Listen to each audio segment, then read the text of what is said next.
Today is April 8th, 2018. My name is Omar Rodriguez Ortiz, and I'm interviewing Gloria Garza Vasquez for the Voces Oral History Project at the University of Texas at Austin. We are in Hondo, Texas. Again, thank you, Ms. Garza, for being with us and for allowing us to interview you today. You're welcome. As we have said earlier, if there's anything you wish not to talk about, you can let us know.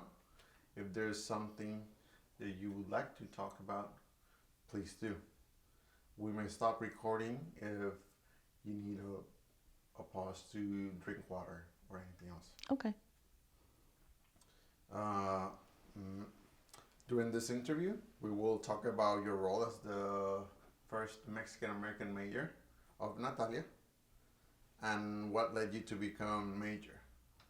But before, I would like to talk a little bit about your childhood. Okay. First of all, I heard you used a different last name. What would you like to go by? Vasquez. Vasquez? That's my married name, yes. Married name. Perfect. Thank you. What are your earliest memories of your childhood? What do you remember? I'm the oldest of 4 children, so I remember spending a lot of time with my parents. I was the only child for about 4 years, maybe 5, until my youngest sister came along. But they were happy childhood memories. My father was a worker in the family. My mother stayed home. She was a housewife and raised the 4 of us. We lived modestly. I grew up living in a mobile home. So we had property, small amount of property, and we lived there and had a happy childhood as far as, as I can remember. My parents were married for 30 years until my father passed. So we always had a solid family background. And did you live in Natalia? No, I actually grew up near Houston, Angleton, a small community there. And then we moved to Natalia in 1976. So I started junior high school there in Natalia. And that's where my father had lived many years before. He worked with his father originally in the fields. He was a migrant worker. And so Natalia was one of the places that they would go during the season to pick crops. So he took us back there in 1976. And how old were you when you moved back to Natalia? I was in junior high school, so I'd say probably 12, 13 maybe. And which part of Natalia? The specific street? We lived, actually, the first place we lived was in a mobile home. We moved the mobile home from Angleton to Natalia. And then shortly after that, my parents bought a home right off Highway 132, which is still our family home. My mother lived there until she passed 4 months ago. I'm sorry about that. Thank you. So that's where we were raised. So I went to school there, graduated from high school there, and my siblings did as well. It's a small community, very small actually. Everybody knows everyone else, so it's home. And who did you live with in that house? Do you have any brothers or sisters? Yes, I'm the oldest of 4, so the next one in line is my sister, and then I have a brother, and then my youngest sibling is a sister also. But it was kind of interesting because my parents had me and my first sister 5 years apart, and then they waited a few years and had my brother. So I'm actually 11 years older than my brother, and then I'm 13 years older than my youngest sister. So it's kind of like 2 families, one set here and then one set over here. So by the time the youngest was a few years old, I was going into college when she was 5, I guess. How did that work out between brothers and sisters? It was kind of, we didn't start getting closer until they were older because there was such an age difference. But when I started working, I would come home, and my father had already passed. So I would take them, I say the kids, would take them on outings to SeaWorld or, things like that. So really more of a, I don't know, not a parent role because my mother was still living, but kind of it helped them explore different things because I was older. And you mentioned that your father was a migrant worker. Mm-hmm. initially. And growing up, his father would take people to the fields to work. So, Well, he a migrant worker also when after you were born? not after, up until the time I was born. But that's how he and my mother met, was in the fields. And after that, he started working for a feed store, kind of being their operations manager, and did a lot of work with chemicals and feed for animals. And then that was all in Angleton. And then when we moved to Natalia, he started started driving an oil tanker truck for Permian Oil. So he worked there for several years, actually up until the time of his death. So he'd always done some kind of transportation or work after we moved to Natalia. And was he a veteran? He was. He served in the Army for 4 years. He served in Korea. So, how do you think that influenced his way of um, having a family and the rules around the house and anything like that? he was very disciplined, and I think that probably came from the military, because even in whatever he did, he had all his paperwork in order. Everything was in a certain place. But he wasn't a drill sergeant with us. He was a very caring man. But I do know that he was very disciplined, and had a certain time he got up, certain time he went to bed, certain things that he did, kind of in a routine. But I guess he was a disciplinarian in the family, but not strict to where I would say, oh, he got that from the military. And how did that influence you as an adult? Yeah. Pretty much, I think the same. I think I'm very disciplined as well. I like order. I try to keep things in order. Probably a creature of habit, also routine. I have my morning ritual, my evening ritual. So, but I do like to be organized and keep things in their place. And was voting important for them? Yes, very important. As a matter of fact, it's funny you say that, because I found, you guys are probably too young to remember this, but there used to be a poll tax. You used to have to pay a tax in order to be able to vote. And I came across receipts where they paid the poll tax, he and my mother. So they were engaged politically. They felt it was important to vote. And that's when I turned 18, same thing. It was something they showed us, and I've shown my daughter. Did you see how much they had to pay? I want to say it was like $3, maybe $3 a person, something like that. But when I was going through a bunch of papers, and I found several years worth, like maybe 5 years worth. And I thought, wow, that's really something, because now the apathy around voting is so significant. I thought, here people had to pay to vote, and they were paying to vote, and now it's free. It doesn't cost anything. It's much more convenient, and people are choosing not to vote. Do you know if those $3 were easy to come by for them, or was it a big sacrifice? I wouldn't say it was easy to come by, because they had a family and they were trying to, and my father was the sole breadwinner, so I'm sure they had to plan for it to be able to do that. So that indicates to me that it was important to them. Do you remember going to vote with them? As a child, yes, they would. I mean, we would go. All of us. We did pretty much everything as a family, even grocery shopping. So yeah, I remember going and tagging along and wondering what they were doing. And then one of the things I remember is they used to have the areas that were closed off, like they would have curtains for the privacy. And so I remember I'd either have to go with my mom or go with my dad, so that I could go into the little booth with them. So, and even as they got older, they'd go vote together. I took my mom when my dad was no longer here, and when she couldn't go, we got a mail ballot for her as well. So it's been a big part of our family. Did they vote it under a certain political party, or did they pick and choose the candidates that they wanted to vote for? I think pretty much they voted on a Democratic ticket, but I know, like in local politics, if they knew the individual, they would, vote accordingly. Yeah. But pretty much Democrat, I think. Did your parents ever talk to you about their own experiences at school? Well, my father finished high school. My mother did not. My mother was born here, but then her parents, her family took the family to Mexico. So she grew up in Mexico. And she only went to school up to the 6th grade because she loved school. She was very smart and she wanted to continue her education. But my grandfather told her that it was of no value to him for her to get educated because she was just going to go off and get married and it wouldn't benefit him for her to be educated. So he did not encourage her to continue her education.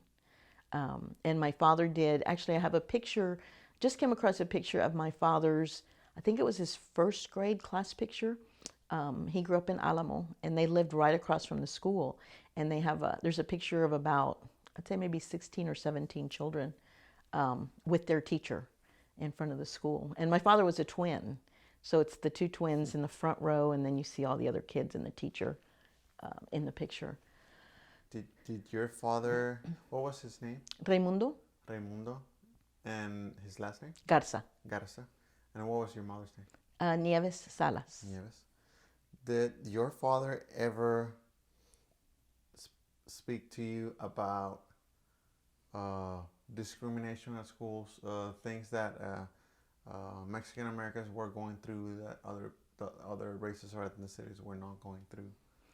I think on occasion, he probably talked about things being harder for him because he was Hispanic, and that, he might not have the same opportunities that others did. It was never begrudgingly because I think he believed in hard work and dedication.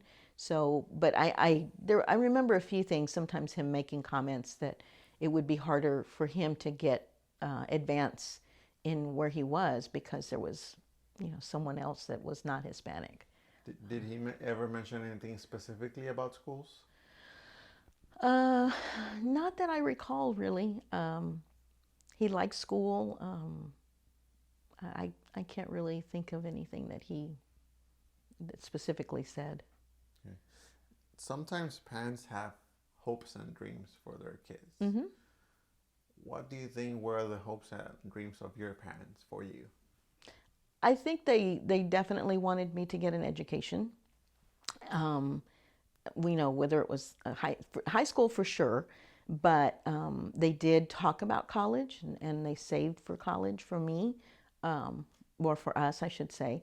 But I know that when I graduated from high school, the one thing my father told me was he was going to give me 3 options in order for me to be able to leave home. Otherwise, I was going to be home. I was either going to be married, I was going to go into the military, or I was going to go to college. So at the time, I did not care for the shoes that military women had to wear because they were black, ugly shoes. And I didn't have a boyfriend. So the 3rd choice was college. And there were some other friends of mine that were going to be going to college. So I took the college route. And I liked school, so it was an obvious choice at the time. But they were committed to more education, more than what they had accomplished. Do you think the fact that your mom didn't have a chance to finish her middle school and high school education, do you think that had an impact on her deciding that you should go to school and you should go to college? Yes. She always said that, I should prepare myself. And, she said, you don't ever want to be left destitute. So an education is the best way to ensure that you can earn a living, that you'll have a job. And I'm sure in her way, that was her way of saying, do something that I wasn't able to do. What schools did you go to? As far as like elementary or junior high, high school? Elementary. I went to elementary school in Angleton and part of junior high, and then we moved to Natalia. So I went to junior high and high school in Natalia, graduated there in 1980, and then went to, now it's Texas State, but it used to be Southwest Texas State University in San Marcos. And I picked that school because it was far enough, but it was close enough from home. So I had some independence, and I finished a 4-year degree there in journalism in 1984. And that summer that I graduated, I did take some additional education classes because I was considering becoming a teacher. Again, kind of as a fail-safe plan. If I can't get a job in journalism, I can always teach. And so The reason I did not finish my education certification is you had to, and I don't know if it's still true, but you used to have to do student teaching for a semester. And so I had always worked my way through college. My parents were raising the other three kids. So I tried to make my own way financially, and I could not work. So I was not able to do the not internship, but the student teaching part. So I was not able to complete my education certification. When you were in elementary school, Hmm. do you remember any specific teachers that were really supportive to you? In elementary school, I would say my third grade teacher, Miss Williams. Well, Miss Burnett was my first grade teacher, and she was very, very nice. I think she was an older teacher, and I remember her being one of my favorite teachers. She was always um, very caring, knew every student by name. In the third grade, Miss Williams was a very strong teacher. She was my science teacher, and I liked science. I liked science a lot, so I remember her. Junior high school is when we moved from Angleton, so the classes were smaller. The school was much smaller. And I had some teachers, Miss Kendrick, that was very helpful to me throughout junior high. And then in high school, our freshman year, we had a teacher, first year teacher. Her name was Leora Gruwell, and she was our English teacher. And so I really, really liked English. I liked writing. And I think she influenced me quite a bit. And even after graduation, even as a professional, many years later, we've still stayed in touch. So she lives in San Antonio, and every once in a while we'll call or email or try to get together. But Do you remember a specific um, incident or moment where she was really supportive? well, she was. I used to when I was in school. I did UIL poetry reading and drama, and they used to call it ready writing, I guess, but it was writing activity. She was my coach all the time, so we spent a lot of time after school rehearsing and practicing, and I think she always tried to bring a real world perspective to what we were doing and why it was important. So she always gave freely of her time to support me in those efforts, and I did pretty well at competition, so we made a good team. Did you ever feel while you were at school that you were discriminated because of your ethnic or racial background? Not in Natalia. I mean, not as I remember more high school.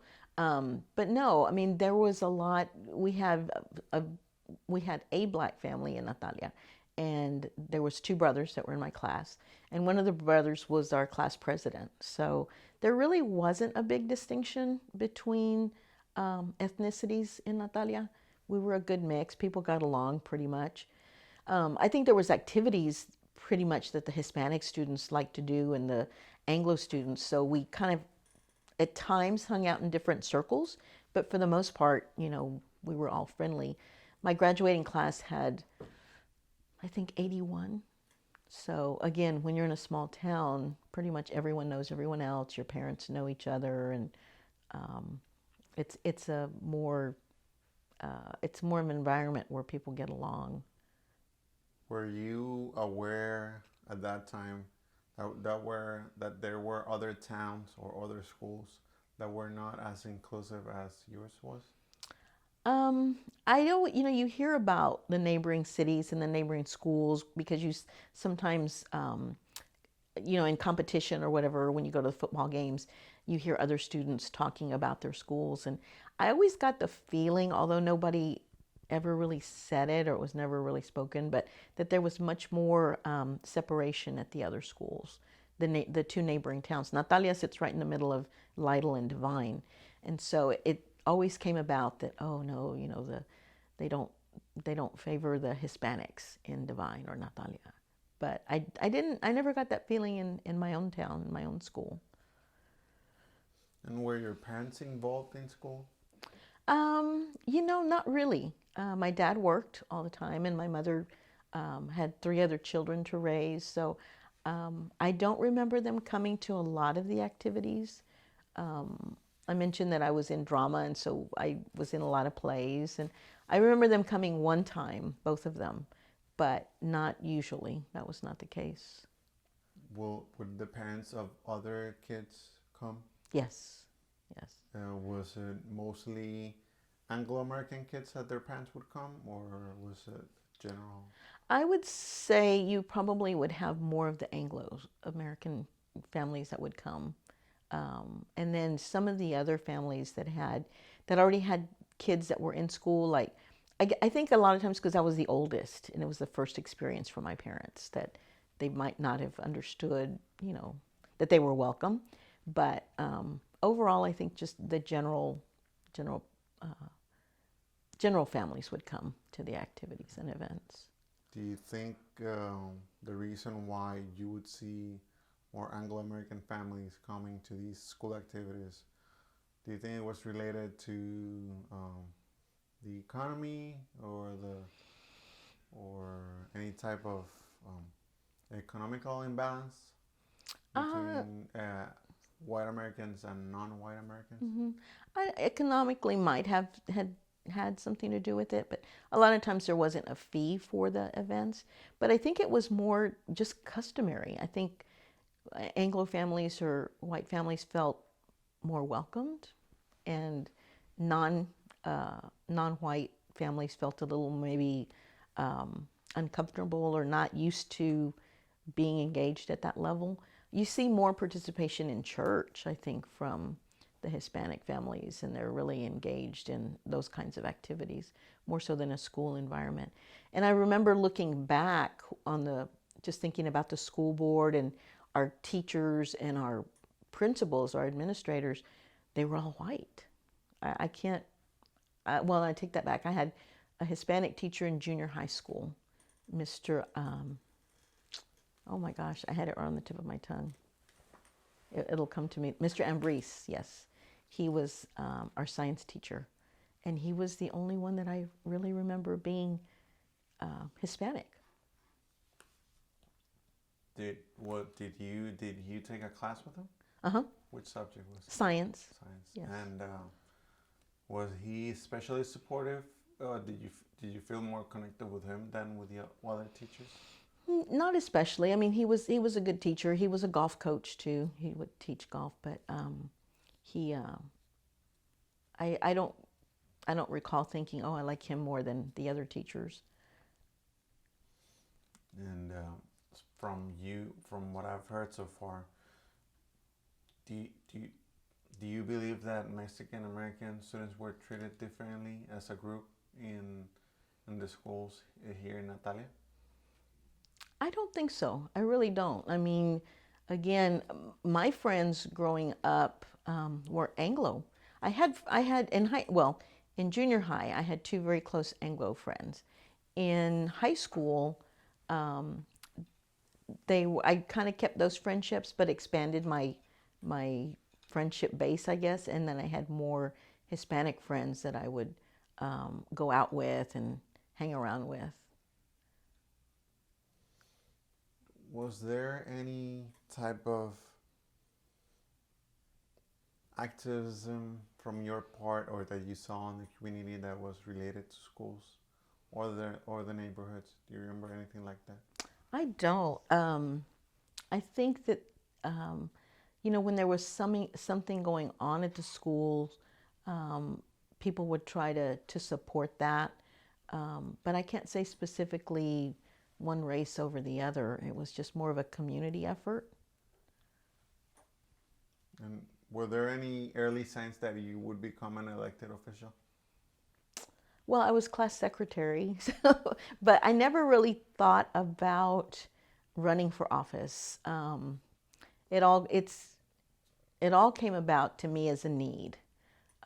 We had a current mayor, and actually, I'm not the first Hispanic mayor. I was the first female Hispanic mayor.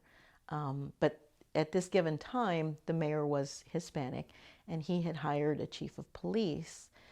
And there was a lot of controversy around his hiring.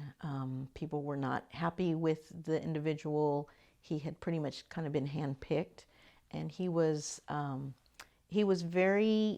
new to the community, but he kind of came in with guns blazing, and so a lot of the people were not very happy with him. And there was a big town hall meeting, a big city council meeting, and they actually went in and they they brought in the fire department to see how many people the room could fit safely. And the city hall in Natalia was very small. And so I think the fire marshal came back and said only 23 or 24 people could attend this meeting where they were going to be talking about the chief of police and his attitude and behavior. So I remember leaving work early that day because I wanted to be in that meeting. So I got there at 4 o'clock. I think the meeting started at 6. I might have been one of the first people to get there to sign in. You had to sign in.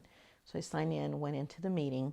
The meeting began filling up, and they started telling people you can't come in. According to the fire marshal, only so many people can come in. You'll have to wait outside. So there was a long list of people waiting outside because they wanted to know what was going on. And there was an elderly gentleman named Chon Soto who pretty much made his way to the front door and said, you know, you've got to let us in. We're citizens. You know, we know what you're trying to do. You're trying to keep us out. He was kind of, you know, being forceful. He was greeted by that chief of police who promptly took his fist and hit the elderly gentleman in the chest, or in the stomach, basically.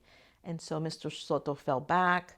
He started having heart problems. They called the ambulance. I mean, it was this big fiasco of, you know, they actually had to, they wound up canceling the meeting.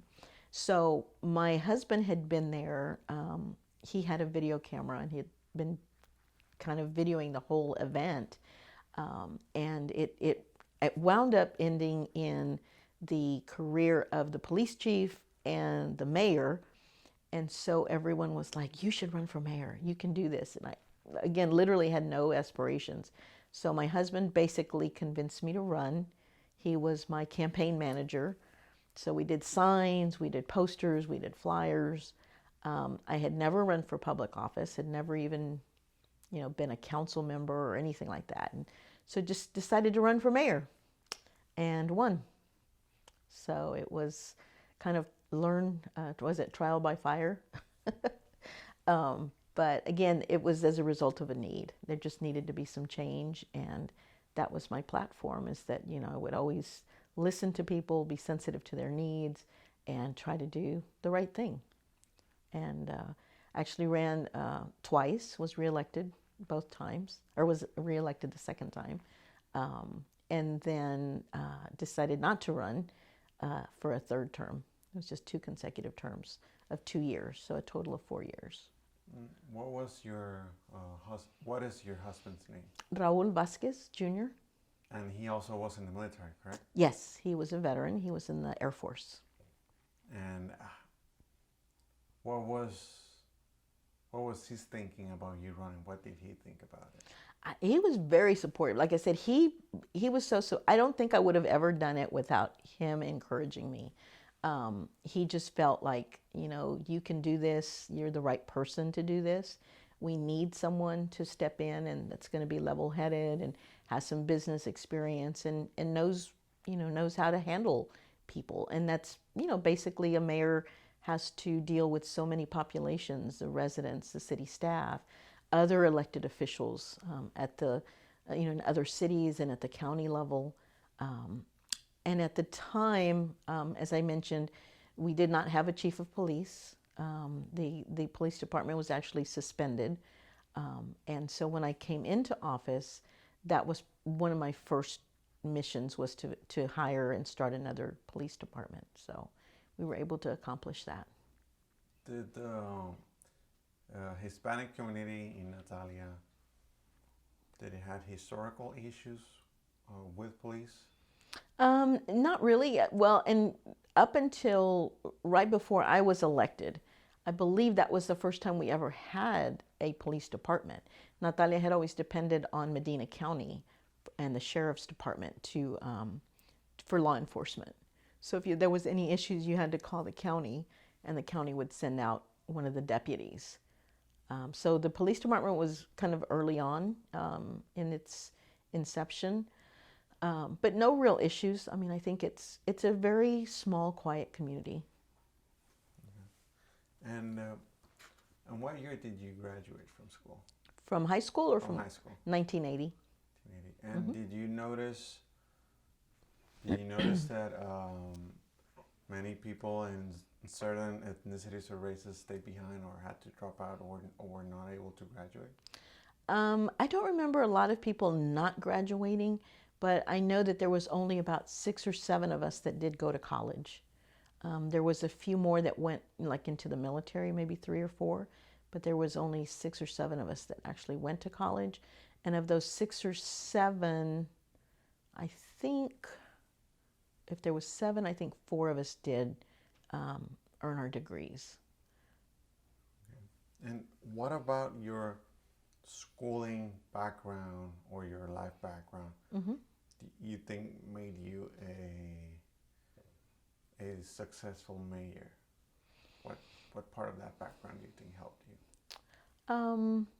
Probably in working with others. You know, we would do a lot of team related things, whether it was UIL competitions or drama or student council. There was a lot of team activities, and so you learn how to compromise, you learn how to build a consensus, you learn how to basically get along with others and how to influence others. So I think all of that was really important in trying to, you know, in being mayor or being an elected official. You have to think about what is going to benefit the greater number of people as opposed to just trying to make 1 or 2 people happy. So I think that was a big influence for me. And again, just learning how to get the most out of an issue and make sure that it serves the greater good. Who do you seek for as an inspiration? Somebody that you think you should be, you hope to be more like that person. Who would that person be? That's a difficult question. I don't know that I've ever really thought that I want to be like somebody. I think people have a lot of attributes that I admire, honesty, integrity, but I don't know if I could pinpoint like a role model. I mean, my parents, I think, were hardworking individuals, but I can't really name someone that I would say I want to be just like them. I think I take different parts of different people and try to copy them or be like them in that aspect. And what was your first job after finishing high school? After I finished college? Well, because in high school I worked in a newspaper office up until I graduated high school. And then I went to college and I did a lot of the work study programs. I worked in the business department and actually I think I worked all 4 years in the business department. But when I graduated from college, my first job was with, let's see, believe it, I'm trying to think now. It was with the Texas Association of Mexican American Chambers of Commerce. They were looking for a project manager to run a program called Step Up for Success. And it was a program based on encouraging minority students to be business owners and entrepreneurs. So they had gotten some funding to conduct workshops throughout the state of Texas and introduce high schoolers to entrepreneurship. So I helped plan workshops in Baytown, in Laredo, in Corpus Christi, in San Antonio, in Midland. I think there was 5 or 6 schools that we organized the workshops in. And so I did that for a year and a half, and that was a grant-funded program, so the funding ran out. And then after that, shortly after that is when I met my husband and decided I was going to move closer to San Antonio. So I came to San Antonio and started working in a marketing position with a hospital. And that's at that time, it was really interesting because at that time is when I took that job and then I started my campaign for mayor. So it was shortly after that. So I had a lot going on. It was a new job. I was a new mayor, just recently newlywed, the whole thing. So I have a tendency to take a lot of things on at once. How did you meet your husband? My husband owned his own business. It was a gas station there in Natalia, kind of a gas station convenience store. And so when I would come home to visit my family, I would always get gas before coming back to Austin, which I was living in Austin at the time.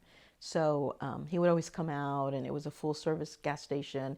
So he'd fill up the tank and he'd clean the windows, and he'd start, we just started talking like that. And then it was like, well, can I call you sometime? I was like, okay. So that's how it all started. And that I decided I needed to move back closer to home. And did you ever had any activism experience before becoming a mayor? Not really. I guess maybe in college, there was an organization called AMAS, Association of Mexican American Students. They're on campus, and so they did a lot of activities to try to register students to vote. It was a kind of more of a social organization, though, as far as activities to engage students at the college, and we had peer groups, study groups, things like that. So that's probably the most activism on school in college that I was involved in.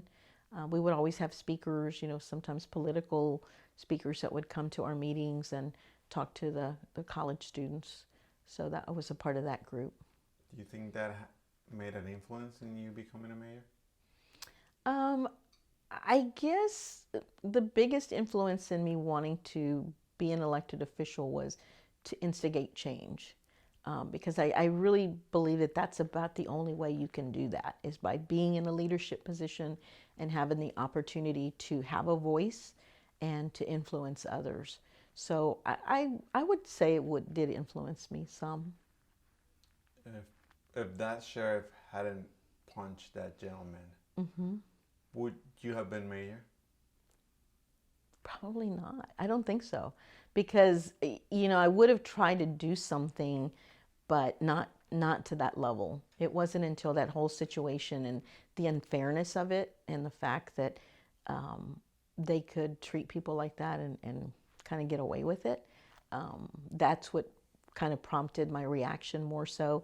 And then the support that I got from my husband and family members and other people in the community, because they were like, hey, you can do this. We'll support you. We'll vote for you. We'll campaign for you. That kind of thing. So I think that was probably a very important part of my decision to become an elected official. What was the name of that sheriff? Coddington, Wesley Coddington, a name I will never forget. And the mayor at that time was Alex Guevara, and so he had hired the gentleman, and like I say, he came in just guns blazing. It was his town, and he was going to run it the way he thought it needed to be run. And like I said, he was new to our community and really didn't bother getting to know the people. He just wanted to enforce his will upon our community. And when were you elected mayor? I was elected mayor in 1993. And what was the political climate back then in Natalia or in Medina County? I really can't speak to Medina County very much. I know they'd had a long-standing sheriff there, Sheriff Wesley Scott. But in Natalia, we just had all the incidents with the chief of police and the mayor and, all the activity with Mr. Soto. And actually that, I told you my husband was videotaping. That videotape made it to the Oprah Winfrey show. Because what happened is we had the videotape that night of the meeting, and my sister-in-law had some contacts at the TV stations, the news stations. And so one of her contacts called. She had told them, hey, there's something might happen because, of this meeting and people are going to be kept out. And so they had asked her, if anything happens, please call us. So she called and they said, if you have the videotape, bring it. And so we took the videotape. I believe it made the Channel 4, which was NBC affiliate. It made the news. And like maybe a week or two later, my husband got a call from Oprah Winfrey's people, and they're like, we're doing a segment on amateur videographers, which was, kind of strange, but anyway, they said, and we've seen the clips from the newsreel, and we'd like you to come to Chicago and talk about, how you caught this really significant history, this moment on tape. And so, I mean, we had one of those big handheld video cameras. And he was like, okay, but I'll go only if you pay for my wife to go too. And so we wound up going to Chicago, and they interviewed Mr. Soto and his daughter and my husband. But yeah, he made it to the Oprah Winfrey show. Do you remember the date of that show? It was Super Bowl weekend. So it would have been in January, maybe like January 7th, 1991 or 92. I think 92, because then I ran for office the following year. And how was that experience in Oprah? Oh, I loved it. I didn't have to do anything. I just got to go along for the ride. But it was great. I'd never been to Chicago, and they put us up in a hotel. They had our meals for us, and we watched the Super Bowl there. I remember. That's why I remember it was the Super Bowl weekend, because we wound up watching the Super Bowl in Chicago. But it kind of just, again, documented everything that had happened in our community, and the fact that we were going to unite, because this was not right, what was being done, and that this chief of police was coming in with all authority and trying to just not do things the right way. You said that people reached out to you and suggested that you should run for mayor. Who were those people? We had, some were friends, family friends, that would come up and say, you really should consider it. I don't know exactly how it came. People found out that, I guess, my husband had been involved with the videotaping, and so they were like, yeah, you need to do this, because, we need somebody in there that's going to be fair and that's going to listen to us and really let us be heard. So several friends and friends of the family and family members were like, yeah, you should do this. I was 32 years old at the time, and really had like I said, no prior experience. It was just a desire to help and to make things right. And how the Mexican American community or the Hispanic community showed support to you throughout the campaign process? I did the whole thing, the door to door, knocked on every door and talked to everybody, gave them a flyer, asked them to vote for me. And a lot of them were very, very supportive. People offered to drive people to the voting places. My husband drove people to the voting place. There was a lot of people that kind of came together and said, we will support you. And I think I brought a newspaper article that says it was the highest voter turnout in I don't know how many years. So it was, again, not really knowing how to run a campaign, just grassroots, talking to people, meeting people, knocking on doors. I had a fundraising dinner where I invited some friends, and they paid for their dinner and donated to the campaign so that we could print the flyers. And it wasn't anything major, but major political expenses, but those things like that. I had people calling, friends and family that lived in the community to get them out to vote, to remind them to vote. I did newspaper ads, things like that. So. Do you know if the voter turnout was low before?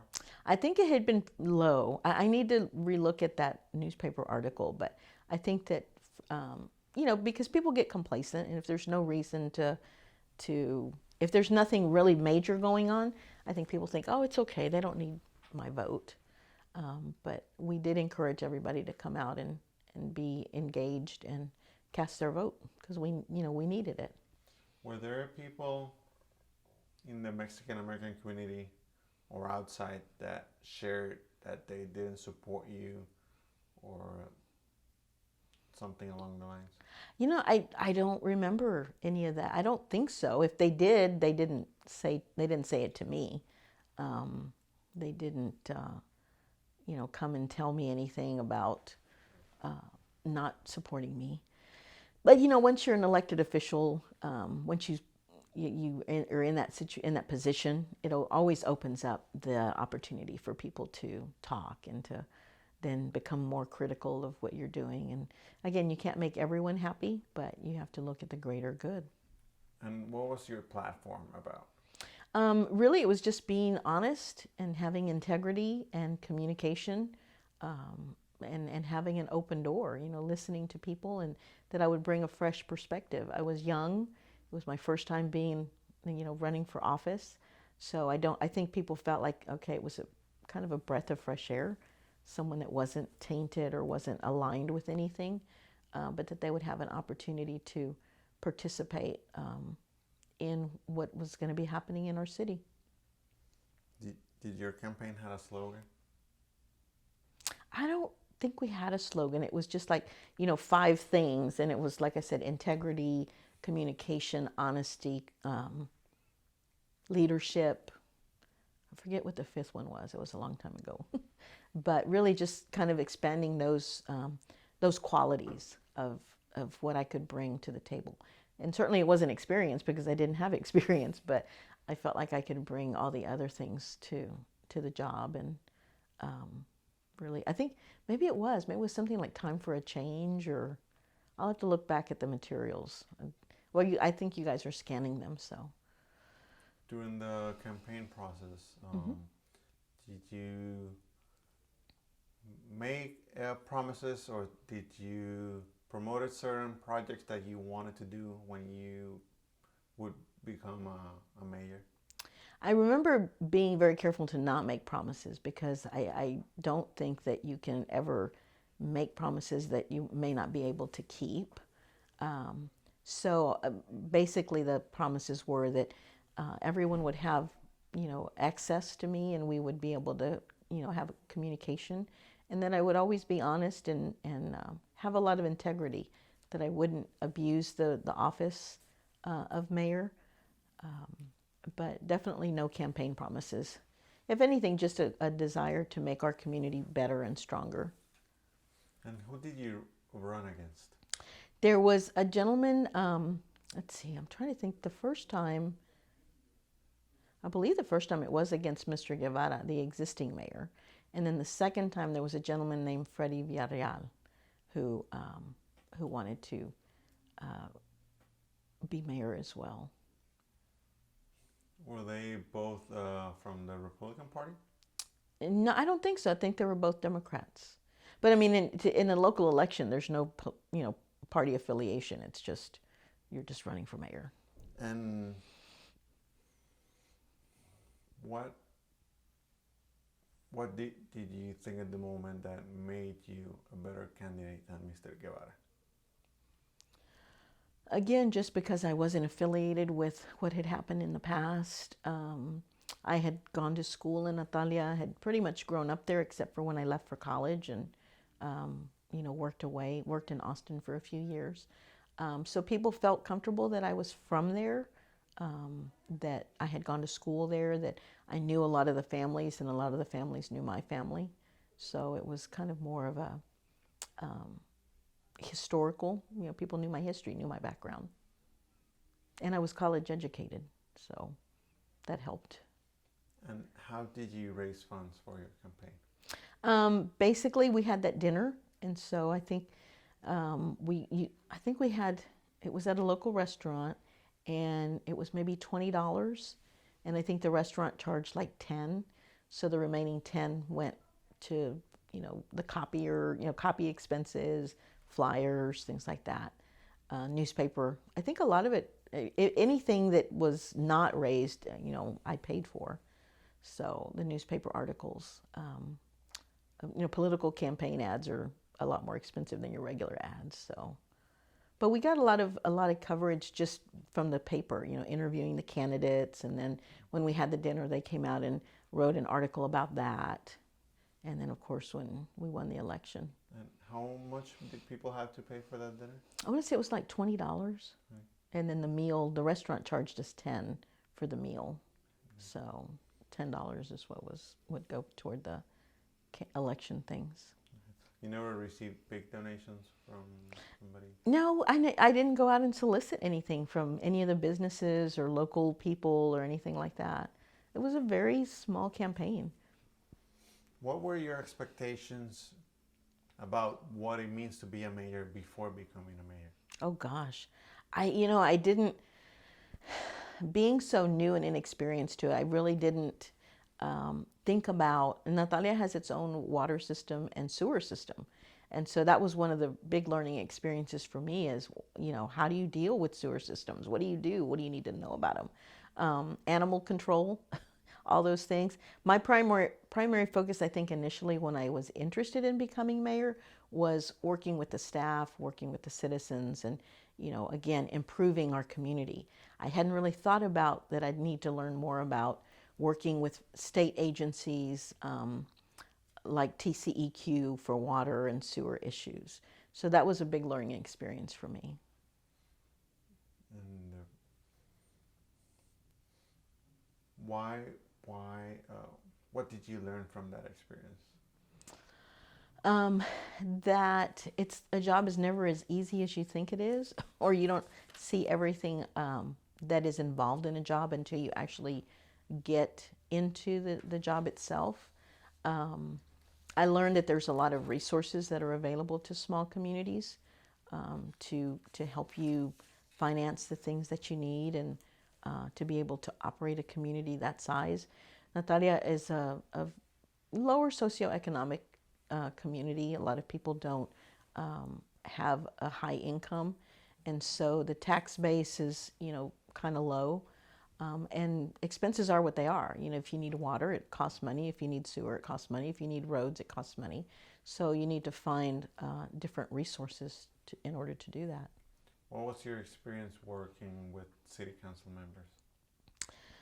It was very interesting because they were all older than I was. They were more experienced than I was in city politics. There was a gentleman, Charles Brown, who is now deceased, but he had been on the council for many years, and he knew the ins and outs. And I was fairly well received, again, because from the beginning what I said was, I want to work with you all. I want to learn what you all can teach me, and I want to learn how to do the best job that I can do. So we had a good council. We had a good working relationship. As mayor, I didn't have a vote unless it was to break a tie. So you learn very early on that you really do have to learn how to influence people and help educate them and have them have the same understanding that you do of the issues, so that they can vote the way that you think what you need to get done. So did you go through any rough patches with them? I wouldn't say we agreed all the time. There were obviously some issues that we would have to discuss at length. We had two women on the council that, for the most part, I think were negative, a lot of the time, and so they might be contrary to, they didn't like change. And I'm not saying a lot of people do like change, but sometimes change is necessary. So I always knew that if there was something that was going to involve a significant difference in what their line of thinking was, that I needed to spend more time with them and kind of talk them through why, and kind of take our time with it. Not to do anything very quickly, but to give it the time that it needed, so that they could have time to react to any differences or any change. Did you notice any racial divides amongst the city council members and yourself, or among themselves? Well, I believe at the time they were all Anglo, and I was the only Hispanic. And again, I was the youngest. So it's kind of like, ooh, what am I getting into, But I learned that, through mutual respect, and again, acknowledging their experience and their tenure on the council was always a good way to start. And by letting them know that, I was there to learn and I was there to help. And so whatever they could teach me and whatever we could do together would be good, as long as it had a positive outcome for our community. Did you ever felt you were treated differently or bad because you're a woman? I wouldn't, well, I didn't. One of the first times that we had a issue at the sewer plant, I remember it was getting late in the day. our operators had been working all day, and so I wanted to go out at the end of the day, and they were like, "Oh no, you don't need to come out here. You know, it smells bad." And I'm like, "No, I want to know. I want to learn about our plant and how it, how it operates and how it works." So I remember having to go through. They have it gated up usually, and they had to unlid something in the ground, and you had to look in, and it was like all of that was new to me. I had never had that kind of experience. So I think at that point they were like, "Oh no, no, you don't want to do this. It's kind of dirty and nasty." And I'm like, "No, but it's a reality. It's an operation of the city, and I want to be involved. I want to know."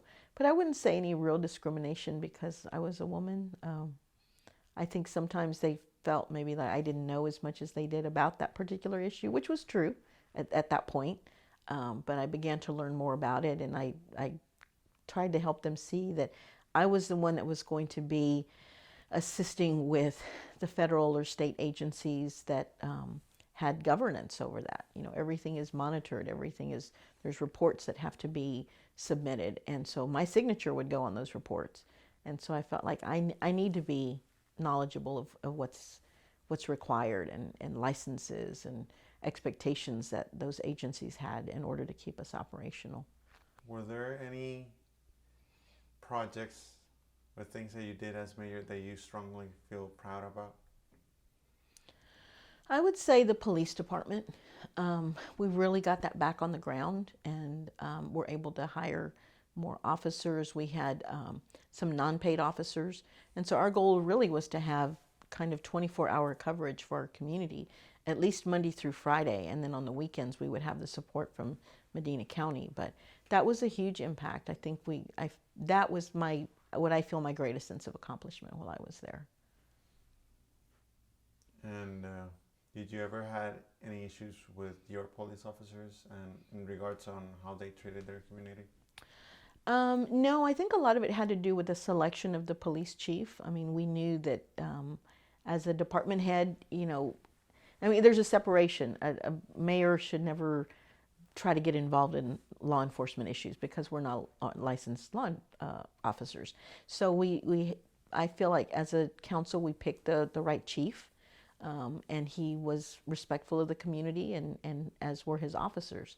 So we didn't really see a lot of issues. It was, your traditional speeding, kind of, things like that through your community. But it was a good time. What was different in the way that you and the city council chose the police chief in comparison to how the other one was chosen before you were mayor? Well, all of us interviewed. I mean, the chief interviewed with all of us. It wasn't just one person. It wasn't just the mayor hiring the chief of police. It was everyone had an opportunity to meet him. Everyone had an opportunity to ask questions.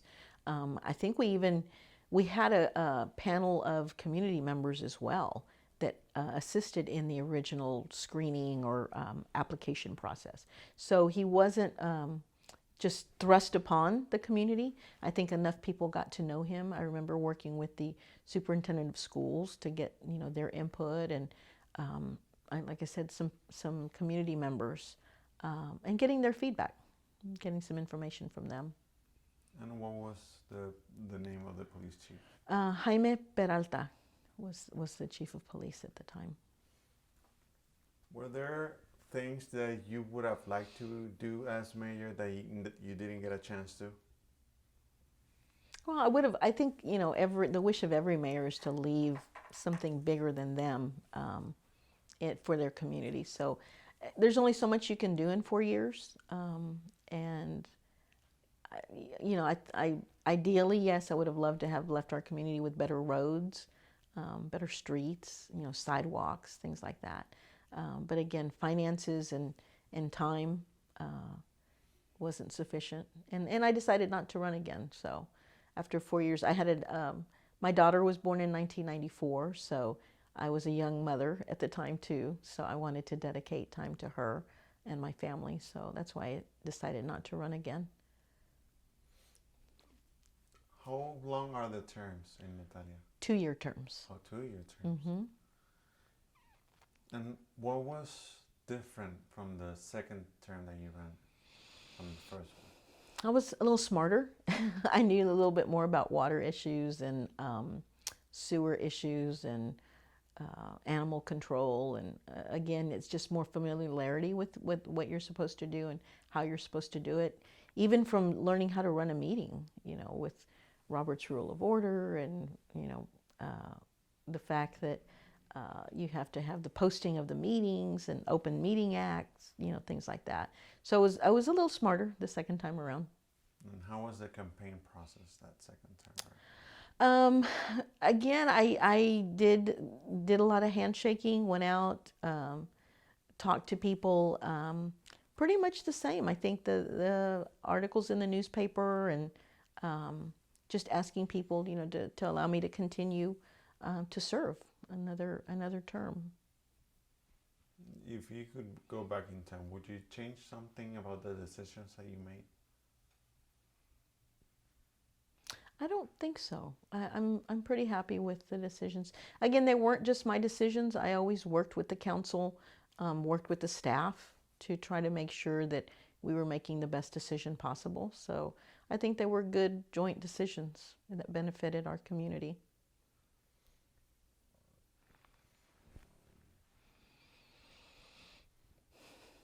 Do you think there's currently in Natalia? Do you think there's a fair representation of Mexican Americans in elected positions? Right now, I guess as far as elected positions, you have the mayor, who is Hispanic, Tommy Ortiz, and you have I think two other Hispanic council members. On the school board, you have 3 Hispanics out of 7 members. So I think it's pretty even. I wouldn't say that it's lopsided or that the Hispanics are not represented in those elected capacities. But in Natalia, the Hispanic population is about 80%. Correct. And how many city council members? City council member positions are there? There is 5 and the mayor. And there's currently 2 Hispanics. I believe it's 2. I think it's Celica. I can't think right now who the 5th member is, because I know it's Sam Smith and Chip Blumel. I can't think of the 5th one, but I want to say there's 2 for sure, maybe 3. And you mentioned that in the school board from how many positions? 7. 7. There's 3. 3. Mm-hmm. Do you think there's work to be done there? Do you think there's space for improvement in regards to representation of Mexican Americans? I believe so, especially on the school board, because again, the student population is also reflective of the community population. What's actually bigger, and in this year's race, there was it's not by districts or anything. So there was 2 positions open, and there were, I think, 4 people that ran, and of the 4 that ran, 3 were 3 were Hispanic and 1 was Anglo. And there was 2 positions open that had been, the incumbents was an Anglo and Hispanic, and both the Anglo and Hispanic won again. So I guess it pretty much stayed status quo. But I would like to see more Hispanics on the school board, a little more evenly. The school board in your time or afterwards, did it have any issues with the way that American history is taught or Mexican American history? No. I also have been president of our school board.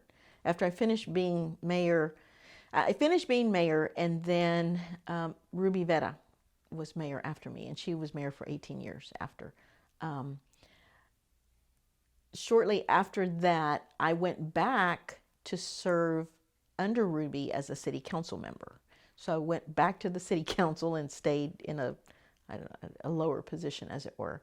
But I felt very strongly that Ruby was a good mayor and that I could assist her.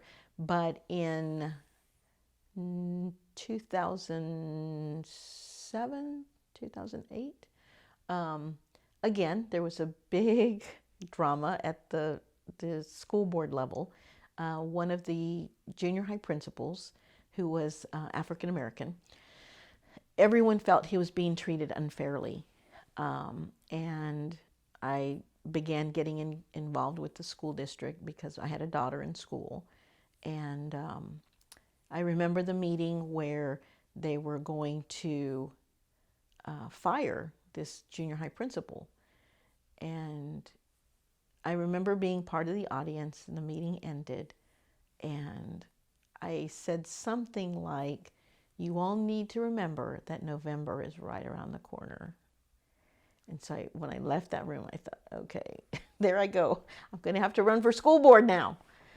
And I did, and I won. So I served as a school board member a total of 7 years, which was longer than I was mayor. But in that time, of those 7 years, I was school board president for 3, I think maybe 4. What was the first year you were part of the school board? I believe it was 2007. Might have been 2008. And just before that, you were a city council member? Yes. When did you start that? I stopped being mayor in 1997. Yes, 1997. And then I took like maybe a year or 2 off. So 1998, 99. And I stayed for 2 or 3 more years as a council member. And then I took a big break and then got involved with school board politics. Are you currently active in the community? I am not. I decided, I just finished being on the school board in November of 2017. 2017, yes. And I thought, I'm not going to do this anymore. I really need to take a break. I'm going to focus on my work and my family. My daughter's grown now, but still. And I got a phone call. It's funny because I got a phone call a couple of weeks ago asking me if I'd be interested in serving on the facilities committee, because the school board is going to go in for a bond, and they want community members involved in this bond and to start promoting and kind of talking about what the needs are at the school. So I am on the on the facilities committee. You are? Yes, but that's not an elected position. That's just volunteer. And how do you feel right now about that? Well, it was one of the projects that we had looked at when I was on the school board. So I kind of feel like I left the school board, but I'll be able to influence, hopefully, the passage of the bond and improvements in our schools. What would you say were or was one thing that you think you were, something that you are proud of while you were a member of the school board, something you were proud of that you did? If I'm correct, I was part of hiring our first Hispanic superintendent that had a doctorate degree. So he was with us, I think, for about 4 years, 3.5 years, before he went on to his next position. But we had not had a Hispanic superintendent in Natalia. And this one came to us, and again, he was well prepared, had his doctorate, and I feel like that was really a good turning point for our schools. He left, and they did hire another doctorate position, which is good. I mean, we'd never had that level of education, educational leadership in our schools. So I'm very proud of that. Did you struggle to get him elected? Not really. We had many applicants, and we narrowed the list down. He was one of, I believe, 3 final interviews that we did, and he was the sole candidate at the end of the interview process. So, Dr. Guillermo Mancha. What would you say to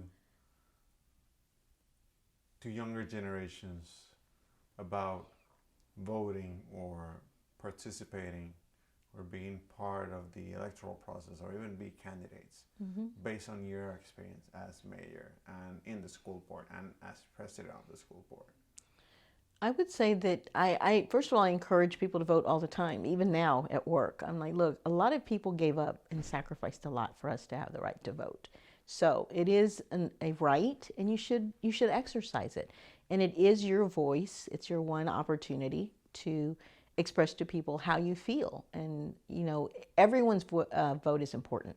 I think a lot of people think, oh, it's one vote, it's just my vote. It can't make a difference. But if everyone thinks that way, nothing will get done.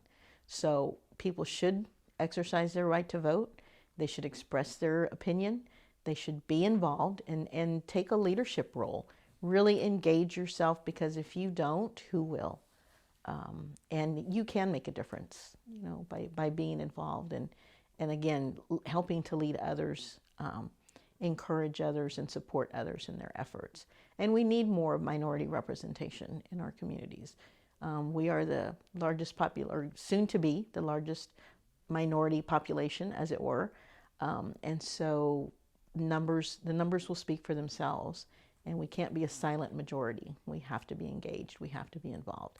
And we have to not be afraid to take the lead. Even if you don't know everything there is to know, you can learn it. Is there anything else that you would like to add? No, I think this is a great project. I'm very excited about it. I'm glad to be a part of it, and I wish you guys the best. I'm very curious to see how it's all going to wind up and how it will finish out. But thank you for the opportunity. Well, thank you, Ms. Vasquez, for being with us. Certainly. Thank you.